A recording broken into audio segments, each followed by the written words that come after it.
Dear students, today we will discuss the heat transfer through the lagged pipe apparatus. So in this experiment, so you see this is a lagged pipe. So we have to find out the thermal conductivity of, there will be two material will be filled in this lagged pipe. So the center portion, there will be a heater is there.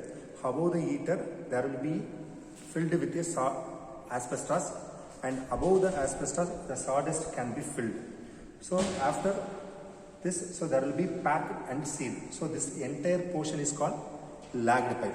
So we have to find out the thermal conductivity of asbestos and thermal conductivity of sawdust. So this is a experimental setup. So in this lagged pipe can be fitted with one table. In this table can be fitted with a board of, there will be a variac and can be voltmeter and ammeter will be there, and there will be a temperature indicator can be fitted on this board. So this is a setup of the lagged pipe apparatus. So in this experiment we can see the specification. The specification, the center portion, the heater diameter will be 20 mm, and the heater with asbestos diameter, the heater diameter will be is D1. So with the value should be 20 mm. The heater with asbestos diameter, so this is called D2. The D2 will be 40 mm, and the heater with asbestos and sawdust diameter, that will be 80 mm. The outer portion diameter is 80 mm. The length of lagged pipe, will be 500 mm. So the standard specifications can be given this experiment. So we can do the procedure. Before that, we can go for the diagram. How does the construction can be arrangement of this setup? We'll see the center portions can be the heater. The heaters can be covered by the asbestos. The asbestos can be covered by the sawdust. In this heater, there will be 3 different points. We'll take it down by the thermocouple by measuring the temperature. So T1, T2, T3. There will be 3 temperature we have to take in the heater part.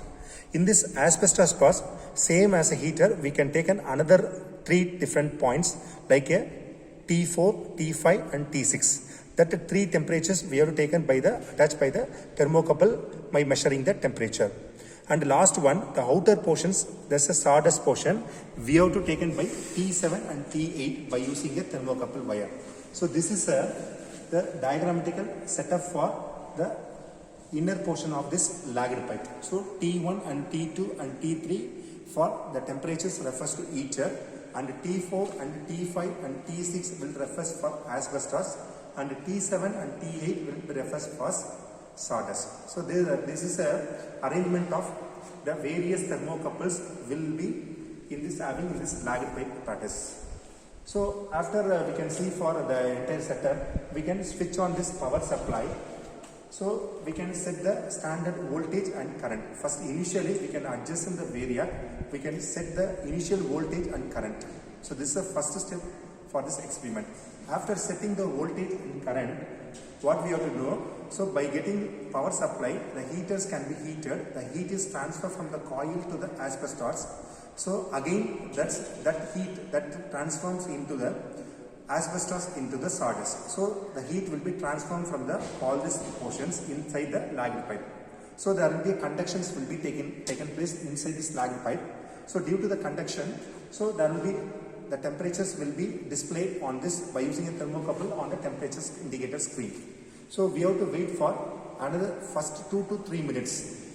Normally we have to take in the time interval to 2 to 3 minutes. So the material can be heated. So due to the heating, so there will be the temperatures can be noted on the display on the screen. So in this temperature indicator, we can see there will be a T1 to T8. The 8 temperatures are there. So first we have to T1. That readings will be noted on this temperature indicator. Again we can tune it. So T2 and T3 and T4 next reading, and T5 the 5th reading, and this is 6th reading T6, and this is 7 T7, and this is T8. So for one cycle of time, we have to take for all the temperature readings from T1 to T8. So after taken all the readings, again we can come to T1. So we can wait for another 2 to 3 minutes. We can take another set of reading. The same procedure we can do repeatedly. So when the 2 consecutive readings will be same. So we have to see this reading. So from T1 to T8, from all this reading, from two consecutive readings will be same. So we have to stop this experiment. So this is called steady state. So steady state is nothing but it is a state in which the temperature does not change with time. So this is called steady state. So we have to note it down, the steady state reading from T1 to T8. We can switch off this experiment. So we can note it down from all this reading by using this observation. So this is the first column will be provided volt and current, the second column. So third one is we can find out the heat input. The heat input is equal to V into I. So next one is we have to note it down the heater temperatures. The heater temperature already I told you T1, T2 and T3. These three temperature values will be belongings to heater temperature. We'll note it down from T1 to T3. Next one from asbestos. The second portion. The asbestos is T4, T5 and T6. So we have to note it down T4 and T5 and T6 from these temperatures. Next one is we have to note it down from sawdust temperature T7 and T8. From one set of readings, from all T1 to T8 readings, we will note it down from the observation notebook. So next one, after noting down the observation, so we have to find it down the heat flow from the asbestos and heat flow from the heater to sawdust. So we have to find it out what is the thermal conductivity of this asbestos, what is the thermal conductivity of sawdust by using this the heat flow formula. So Q is equal to, already we know the formula, delta T by 1 by 2 pi Lk ln of R2 by R1. From the first layer means we have to take it down from 1 to 2. The from 1 to 2 means heater to asbestos. This is 1 to 2. So R1, R2. So the formula is equal to, Q is equal to, so 2 pi Lk is going from the numerator. So 2 pi Lk1 into Tb minus T1 divided by ln of R2 by R1. So in this formula, Q is equal to heat input. Already we know that. And K1 is equal to thermal conductivity of asbestos. You should be find out what is R2. R1 is radius of heater and R2 is radius of asbestos. That all radius is given in the specification table.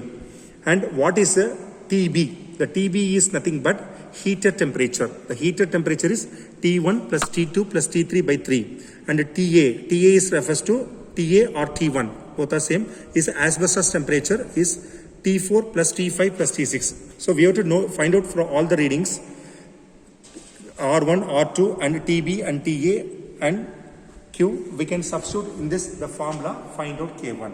So we have to find out the thermal conductivity of asbestos.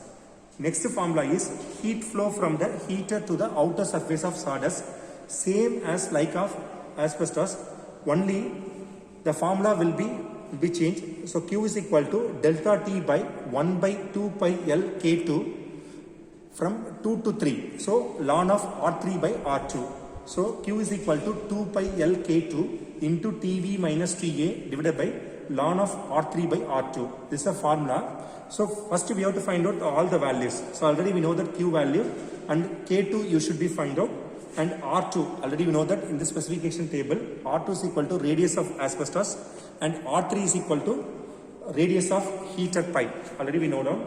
And TB and TA. So in this TB is asbestos temperature. So TB is equal to T4 plus T5 plus T6 by 2. What is TA? The TA means outer portion. The outer portion means sawdust portion. In this second formula, the TA refers to the sawdust temperature. So sawdust is equal to T7 plus T8 by 2. So you should be find out. So after find out all the values, we can substitute in the Q formula. So Q is equal to 2 pi L K2 into TB minus TA divided by ln of R3 by R2. We'll substitute all the values. Only unknown is K2. So K2 you should be find out. So finally, you have to write for in this result portion the thermal conductivity of asbestos, the thermal conductivity of sawdust. So thank you.